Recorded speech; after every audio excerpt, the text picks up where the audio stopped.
Today on Locked On Rockies, back-to-back games where the energy of the Colorado Rockies offense leaves a lot to be desired. And of course, the road woes continue for the Rockies. And Tyler Kinley just hasn't found the magic in 2024.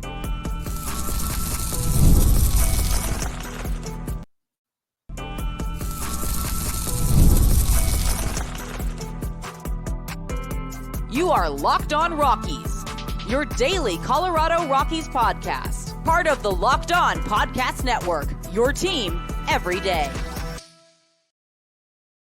Fans, welcome into the Locked On Rockies podcast for today, the 9th day of July in the year 2024. I'm your host of the Locked On Rockies podcast, Paul Holden, bringing you your daily Colorado Rockies talk right here on the Locked On Podcast Network, where you can find your team every day. And if your team is the Colorado Rockies, guess what? You're in the right spot, because that's what we do around here each and every day, free and streaming on your favorite streaming services. Also available to you on the Locked On Rockies YouTube channel, where you can be part of the show. You can fire off your Rockies hot takes. You can let me know what's on your mind when it comes to the Colorado Rockies. And hey, if you want to help the show, when you subscribe to the videos, when you like the videos, when you leave reviews on the audio side, it really, really helps the show. So would appreciate if you do that. But on the other side, this, of course, is Locked On Rockies, and we are going to be talking about yesterday's game against the Cincinnati Reds. We're going to dive into some of the advanced metrics of Tyler Kinley, and we're going to talk about another quality start for Rockies starting pitching. So we're going to dive into all of that and more. Rockies. Sorry, I'm doing a quick Google of something there, but we're going to dive into all of that and more today. But before we do that, got to let you know today's episode brought to you by FanDuel. Make every moment more. The sports aren't sporting like they used to, but this summer, FanDuel is hooking up all customers with a boost or a bonus daily. That's right. There's something for everyone every day, all summer long. Visit FanDuel.com to get started. And we will get started by talking about the Colorado Rockies and their lovely game last night. See, the problem, my beef and my issue with games like last night is it gets blown out of proportion there in the end. The Rockies were, in that game up until it got out of hand. They're in the 8th, but it was low energy. It wasn't low effort, but it's 2 errors. Even with a couple of great plays, the defense kind of made some moments and some flashes in there that kind of made you think, oh, great, here we go. Here's the Rockies, bailing themselves out. Ryan Feltner is dealing in this game here for most of it. But the problem is it's just kind of how it feels with the Rockies sometimes, where it's just they didn't look outmatched, right? It's just they didn't look like they matched the energy of the Cincinnati Reds. And I say this meaning it's like, I know Elly De La Cruz is a threat anytime, which is insane, man. It's absolutely mind-blowing. Elly De La Cruz is going to be the league's favorite player sooner rather than later. What that guy does, what that guy's abilities are, what that guy's skill set is insane. And he plays a premier position of shortstop as well. This guy is going to be on the cover of video games. This guy is going to be a talk of baseball. This is the guy that is the blueprint for the 2024 ball player, I think, because not only let's take the play at the plate, for example, there where he steals, technically gets I believe it's steals home or what, however it was officially scored. But you watch the slow-mo of that play. And while, yes, the throw isn't good, there are things that the Rockies could have done better on defense. But the broadcast was talking about this as well. If that's not Elly De La Cruz, that's an out. But it's the fact that he has such elite ball reading skills. He is so elite on the bases. He is a threat. He might be the biggest base running threat that I've seen since Kenny Lofton. And you could throw Ronald Acuna in there as well, because he's someone that steals bases all the time. But let's go back that play at the plate. I mean, there's a freeze frame where Elias Diaz is receiving the ball, and Elly De La Cruz is still hasn't even begun his slide yet. but he's so tall and he's so skilled at running the bases and being effective. He's able to slide at the right time using his length to get around the tag and under the tag, and he's safe. And this follows up a performance where when he gets on base for the first time, he steals second immediately, or I believe, I think he steals second immediately, and then he steals third. And it's just like that. And there's like no hesitation, there's no nothing. And it's like that guy is special. Like when you look for special players, like when you look for a reason why Cincinnati is so excited about that guy, I mean, it was on full display last night. He was a total game. I mean, he's exactly what he was billed as. He's a total game changer. And while the Rockies don't have someone with the same build, it shows you what happens when you embrace and allow the players to play their style and back them up. And I think the Rockies have been letting that fly for most of it. I mean, they've been a little more aggressive on the base pass. We talk about Brenton Doyle and stuff, but it's just amazing to watch. Like plain and simple. It's really nothing a knock on the Rockies. It's just my main takeaway when I watch Elly De La Cruz is I'm just like, holy cow. I mean, that guy he literally does it all. And he does it with a huge smile on his face. He's a total energy guy. He's a total personality. He's insane. Let's see. This year, he's batting .251 with 15 home runs, 40 RBI, and he has 45 stolen bases. He has 45 stolen bases, a 344 OBP, a slugging of 463, an OPS of 813, and an OPS plus of 126. That dude is a franchise player. And it's so cool to see. I mean, it's and I know he's playing against the Rockies, but I just think it's so cool when there's like those type of players, and you can put Brenton Doyle into this category as well. They are the ones that can reinvigorate the baseball fan. They are the ones that can make baseball feel like the 90s again, in a sense, where it's hitting home runs, stealing bases, playing great defense, flashy. And there are a lot of players in the league like that, and we need people like this. But I know that didn't really dive into my energy topic to go. I just kind of wanted to sit and marvel at a really great player. Again, 45 stolen bases.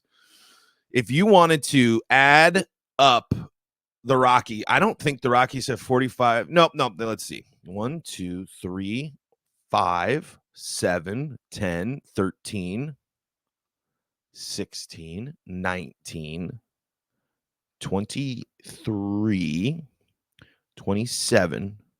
Okay, so basically, if you added up all of the team's stolen bases, except for Charlie Blackmon and Sean Bouchard, who are responsible for 9, and you could mix and match the way you want, then the Rockies reach 45 stolen bases. The only person close to that, to Elly De La Cruz when it comes to stolen bases, is Brenton Doyle, and he has 20. So that puts into perspective just how crazy Elly De La Cruz is. He's out stealing the entire Rockies team. And now that's a sign that the Rockies need to be more aggressive on the base pass. But the speed, base running prowess, base running ability, those are the hot new things to be scouting. If you have that skill set mixed with being a successful offensive player, you are a top priority in the league right now. Brenton Doyle is so much more interesting this year because of his offense and his ability to steal bases. He's not Elly De La Cruz level, but he gives you that threat. And it just goes to show why is that a skill set now? It's because it's hard enough to get on base. So when you get on base and you have someone that can be that elite, then that's what you want. Because a single can be a double can be a triple. When you have the ability to steal second and third at ease, you can expand so much with your offense. And it was just something to watch. And the Rockies didn't match the energy of the Reds yesterday. They didn't match. It's a performance where the Rockies go out on the road and they just fall flat. They weren't able to match anything that the Reds are going. It's, again, another situation in which the Rockies come out after back-to-back series at home, I know, against teams that are above 500, and you play well. You handle it well. You play the Reds on the road, 4 hits, 2 errors.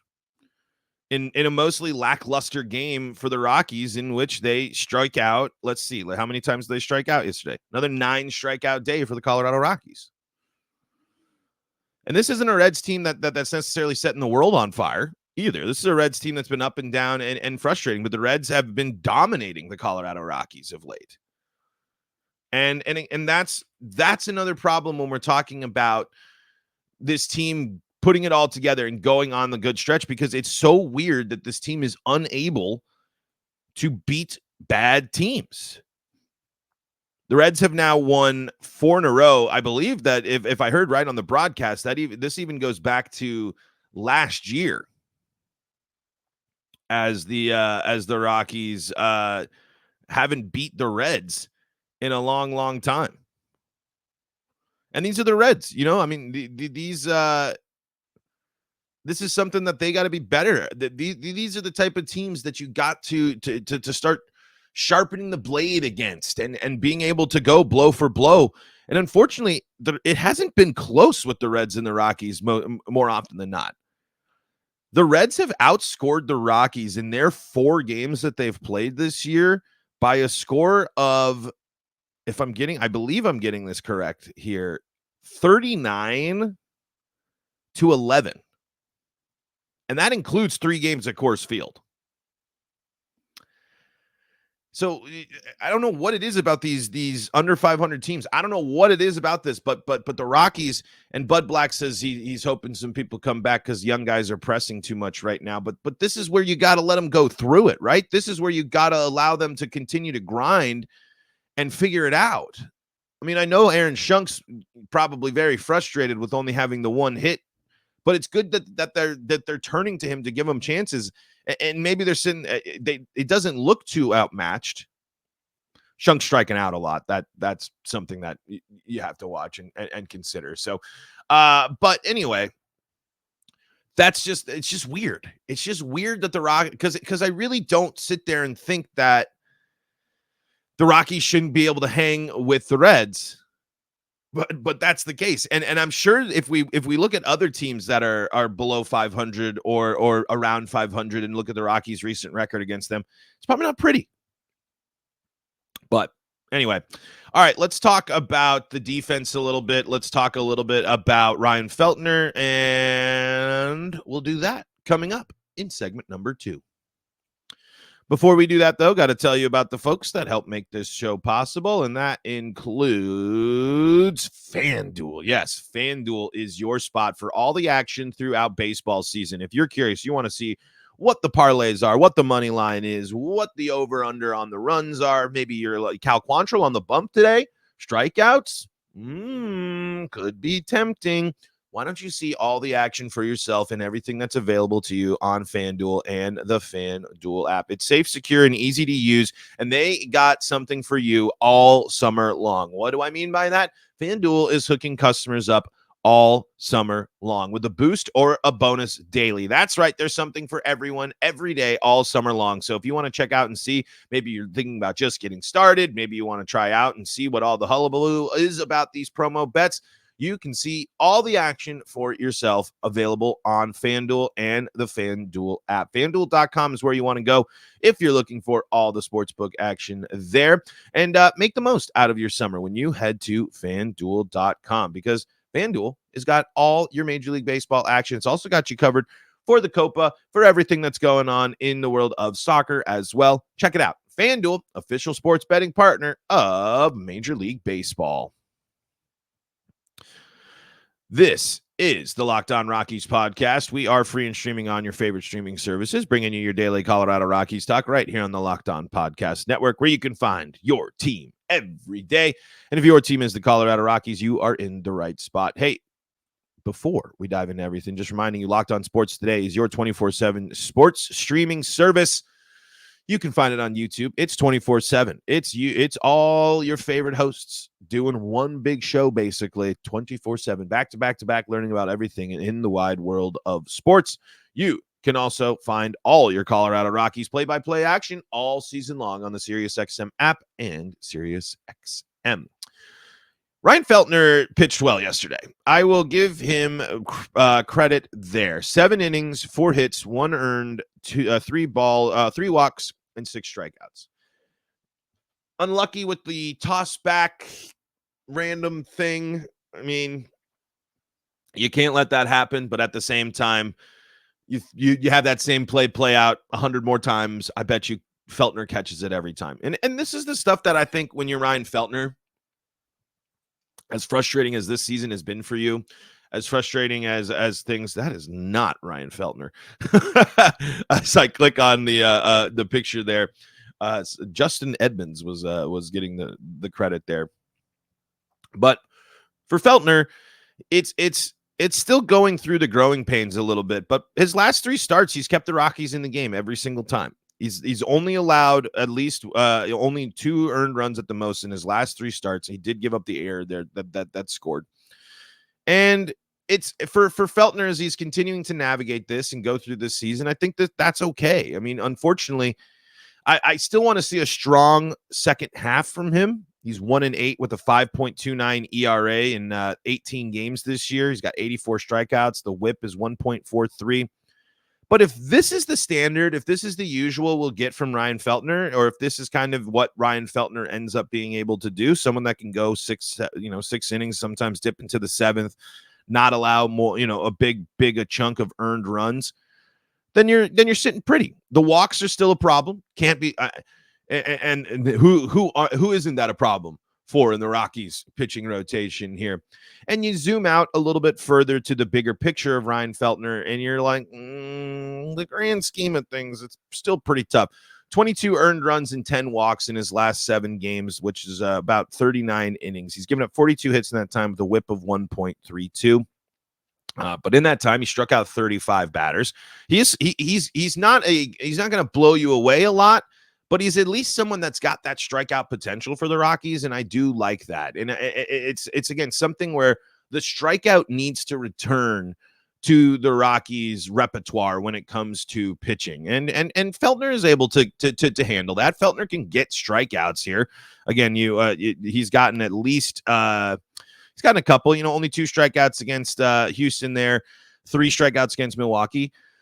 But it's good when you play a team like the Reds and when you play these teams that aren't as good as the Houston Astros or the Milwaukee Brewers, and you can get the 6 strikeouts, that's a good sign. That means you're able to take advantage of some of those hitters that aren't as successful and aren't as damaging. But it's also a sign that he's able to get into a little bit of a groove and handle business. I mean, yesterday was not his fault in terms of it being a low energy bad loss. It's the Rockies' inability to drive in runs. It's the Rockies' inability to get the job done when it comes to hitting. I mean, I think the most frustrating part of this is that we knew the pitching was going to be suspect, and we knew the pitching was going to go through the grinder this season. But when we really look at it, the starters haven't been the overall mainly the issue. I know Dakota Hudson wasn't great. I know Ryan Feltner, again, when you look at the record and everything, hasn't been great. But Feltner's going to get tagged. Feltner gets tagged with the loss for yesterday's game, but you can't be mad with those lines. You can't be mad with the last 3 starts for Ryan Feltner. It's just a matter of is his team able to back him up? Is his team able to produce for him? I mean, and the answer has been no. I mean, and that the answer has been no for a lot of pitchers this season. But the good news with Feltner is some things are trending in the right direction when you're talking career-wise as well. Right now here, Feltner is going to probably is going to set a career milestone in innings pitched. He's going to set a career milestone for strikeouts. He's Still technically under his walk total from 2022. Not by much at this point. It's because he's roughly basically pitched the same amount in 24 as he has in 2022. And in that moment, he's cut the walks by 7 in that, but he's cut the home runs by 4. He's cut the earned runs, cuts the earned runs down by 5. So there's a little bit of progress there. He's given up more hits this year. He's, and there's a couple of other things to point out. His whip and his ground outs and everything's up a little bit more, whip especially. So, but it's only by 0.02 in there. My point is, Ryan Feltner is fine to keep sitting in the back end of the rotation, and should be continued to allow his moments to show what he can do as he goes through and navigates the emotions and frustrations of this season alongside the rest of the Rockies. I mean, he is far from the only one that I bet is frustrated in that starting rotation. But it's also clear how much this team does have a good gel, and I think that Ryan Feltner going through it with the team this year can help him, especially when we're already seeing signs of improvement when compared to his last full season. And we can only really wonder what it would look like in terms of last year. But here's an example of things being a little bit better. In 43 and 1/3 innings pitched last year for Feltner, he had 28 walks. He has 28 walks now. I mean, and he's pitched in nearly 55 more innings so far this year. So there is stuff to be encouraged by. There is stuff to sit there and say that Feltner is improving on this year. There's also the problem of that the walks and the home runs and the other issues. Those continue to plague the Colorado Rockies pitching staff. But I think that Ryan Feltner, is he an ace? Is he a dominant force? No, but he's a young pitcher that gives enough intrigue that I think he'll be interesting to watch throughout the second half of the season and see where he's able to end up, especially if he can continue a solid trend that he's building right now over his last 3 starts into a successful second half of the season. I mentioned that we were going to talk about the defense a little bit as well, but we're almost out of time here in this segment. But the defense is the star of the Rockies, man. I mean, to get Elly De La Cruz going home, for Tovar to rob, that one hit there. There's so much to love about the Colorado Rockies defense. I just wish that it could translate into some more offense for the team as well. Because I mean, it's just when I watch games like last night, I just can't get it out of my head of just how disappointing it is to watch the Rockies on offense from time to time. We're going to keep with the pitching theme here, though, because things got ugly for Tyler Kinley yet again yesterday. And we're going to look at some of the differences and dive into some of the deeper stats to see what's going on with Kinley this year as opposed to years past. And we're going to do that all coming up in segment number 3 of today's episode of Locked On Rockies. Before we do that, though, got to tell you about the folks that help make this show possible, and that includes PrizePicks. Yes, PrizePicks, America's #1 daily fantasy sports app with over 5 million active members. PrizePicks is the easiest and most exciting way to play daily fantasy sports. Unlike other apps on PrizePicks, it's just you against the numbers. So you get to test your skill here. You get to test your knowledge. You get to go in there and say, you don't have to worry about someone swooping in and stealing your favorite player or stealing that player that you got the reads on. You've done your research. You know everything. It's just you versus the numbers. All you got to do is pick more or less on 2 to 6 player stat projections and watch the winnings roll in. So it's got to be like, Cal Quantrill strikeouts, Bretton Doyle base hits, Elly De La Cruz stolen bases, all that stuff. You can look at all, build up your lineup, and you can see those winnings roll on in. Get in on the daily action with your friends and become part of the PrizePicks community today. You can now win up to 100 times your money on PrizePicks with as little as 4 correct picks. You can turn $10 into $1,000. PrizePicks is available in more than 30 states across the country, including California, Texas, and Georgia.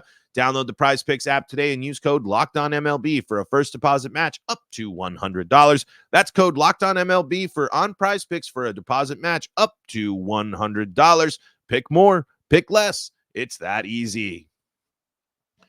We're also brought to you by Tax Network USA. Here on Locked On Rockies, we pride ourselves on getting you the latest news for your team, whether it's the offseason, the draft, spring training, or the playoffs. It's year-round. You know what else is year-round? Collection season. Just because tax season is over doesn't mean the IRS will stop coming after you for unfiled taxes. The IRS can garnish your wages, levy your bank accounts, and even seize your property. Don't let the IRS target you. Let the licensed professionals and tax experts at Tax Network USA go to bat for you.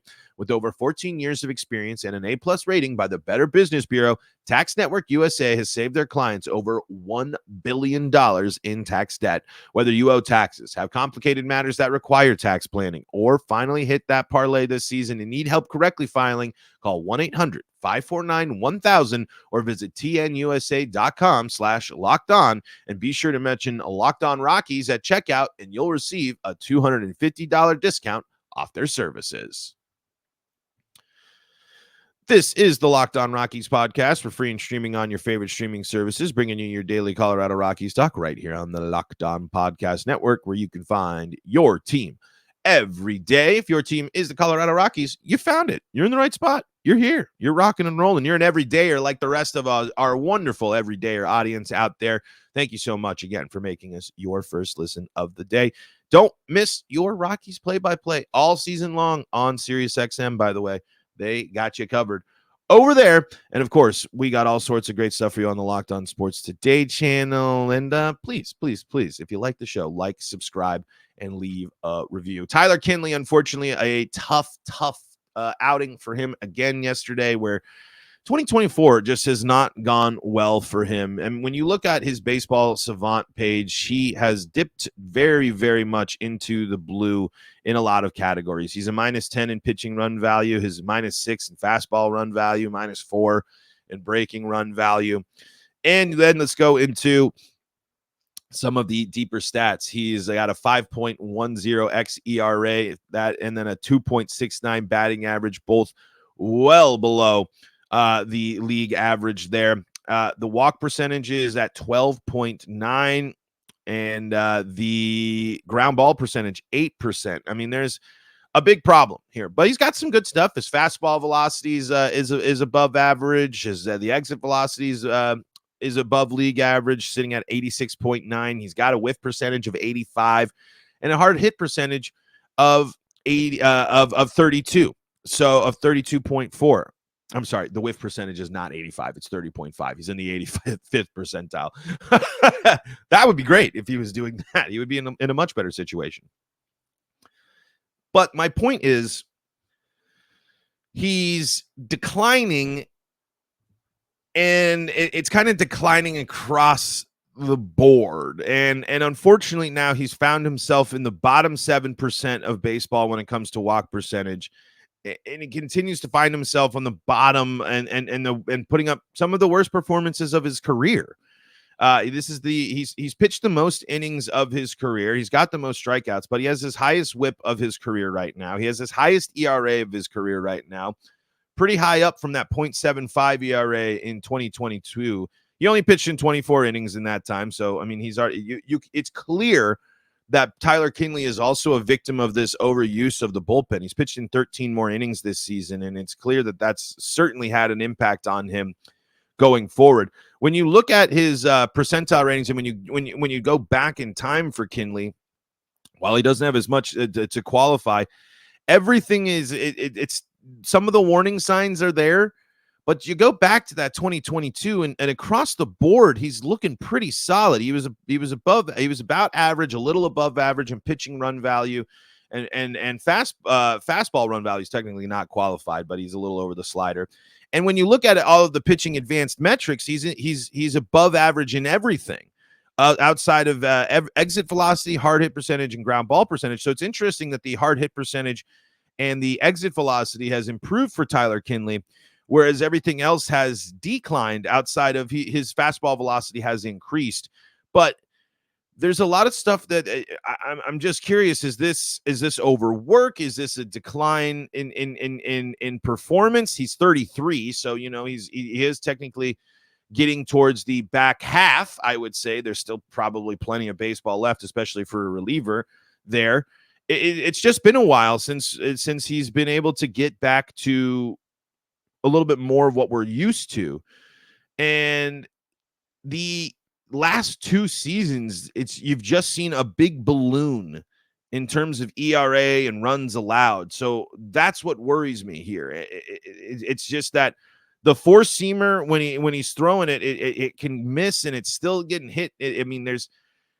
When he misses with the 4-seamer, it's missing center cut. And same with the slider is down and down and away, or down and in, for depending on who the batter is. I mean, and it's clear that he's throwing that too much in the zone, too hittable, and too many situations there.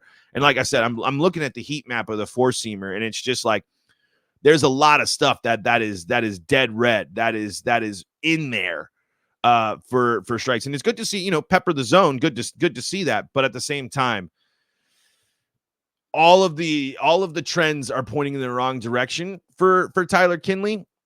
But I think the context of, is he being overworked, is certainly important, because Kinley has had before last night, I believe he had 3 straight scoreless performances. He can get the job done. He's very much like the Rockies, where settles into a nice groove, good to go.